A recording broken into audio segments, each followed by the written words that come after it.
Hello, Carolina Girl Hoop Report followers. We're here following the Future Showcase at Talbot Recreational Center, Mooresville, North Carolina.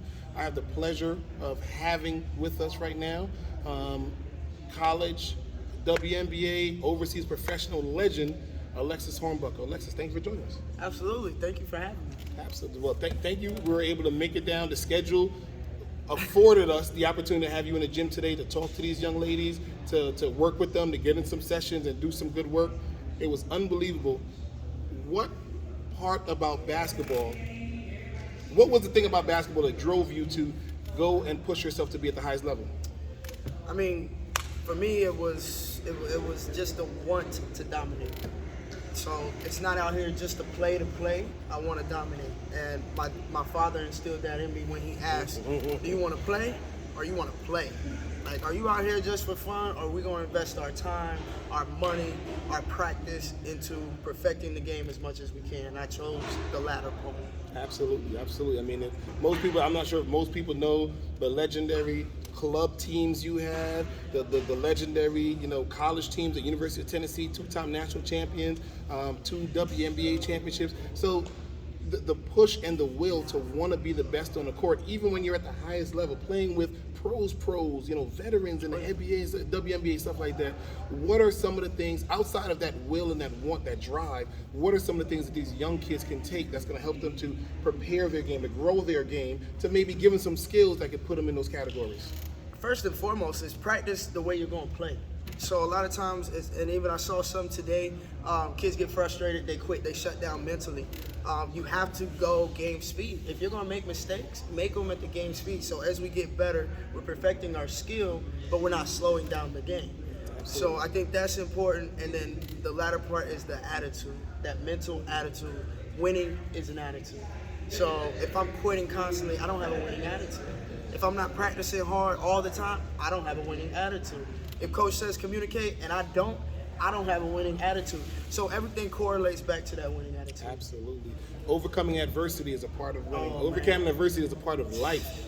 You know what I'm saying? You don't want to do them papers. Those your freshmen in high school kids tell me I got to write a 3-page paper. Dog, come on. Yeah. That's nothing. Yeah. But you looking at it at the small instead of the big picture of you getting a 4.0 and getting yourself an opportunity to get a college scholarship. Academic, Absolutely. basketball, whatever sport it is, those are the things you have to overcome to achieve at the highest level.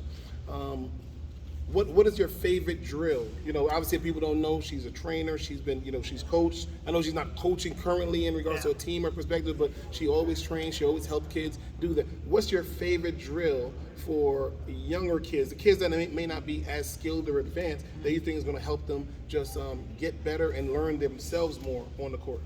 Oh, I would say variations of a 3-man weave. So, because when we're doing figure eights or 3-man weaves, you start with the basics. It's all passes, just passes, nice, crisp. You're learning how to lead people while they're running. You're learning how to catch and throw while you're running. You're learning how to talk to each other, open communication while you're tired, right? Then you can do different things out of that. We can run back into a 2-on-1. So now we're working on transitional games as defensively and offensively. You can throw pick and rolls in there, pick and pops. You can do what you want with various variations of a 3-man weave. And now I'm getting ball handling. I'm getting spacing. I'm getting court awareness. I'm getting how to set and use screens, how to read screens, how to make decisions on what is it my turn to shoot or drive, or is this a setup for my roller, or do I have someone who is great at picking and popping and knocking down shots? So it teaches you to think the game. I'm not sure if any of y'all even knew it was that much in a 3-man league, but y'all better make sure you're going fully through these drills. Goodness gracious. If you go hard at it, man, I'm telling you, coaches, trainers, don't just stay with the classic, 3-man weave. You gotta lay up on the side and just get creative, because basketball is hard.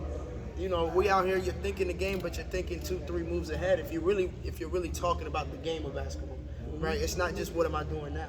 It's when I do this, what's going to happen next. And if this help comes, then I got this. We're already 2 plays ahead. So I think that's a great one to incorporate. Practice your art, man. Get creative. Get creative, people, especially y'all. Get in your bag, little players. Y'all little girls out there. I ain't talking about your Gucci bag. I'm talking about that bag. Get saucy. Hit them with it sometimes, Thank you. Listen, you don't understand when I was already a fan before I met this woman, and we've been, fan friends ever since. Oh, absolutely. Let me let y'all know. Yeah, that's my guy. That's my guy. So thank you. I'm Absolutely. glad you're making it down. Bless these kids this weekend with just not just some knowledge, but the understanding of what it takes to be a champion. I think people need to take a little bit more away from that. The mindset of a champion is one that a bad play turns into a good play in their mind, because you're going to learn from it, and then you're going to go so harder after that we're going to get that ball back on the other side. Absolutely. Next play. It's all about the next play. Sign off. I don't know. Tell them what you want to tell them. Listen. If you're serious about this game and you love this game, fall in love with the process. And the process is the hardest part, because that's where you make the most mistakes. That's the long nights. That's where people don't see what you're doing, but that's what translates to the game. Practice how you're going to play. Get a champion mindset. You're going to win in life. You're going to win on the court every day. It ain't all about basketball, people. Win in life, too. All right? Thank you.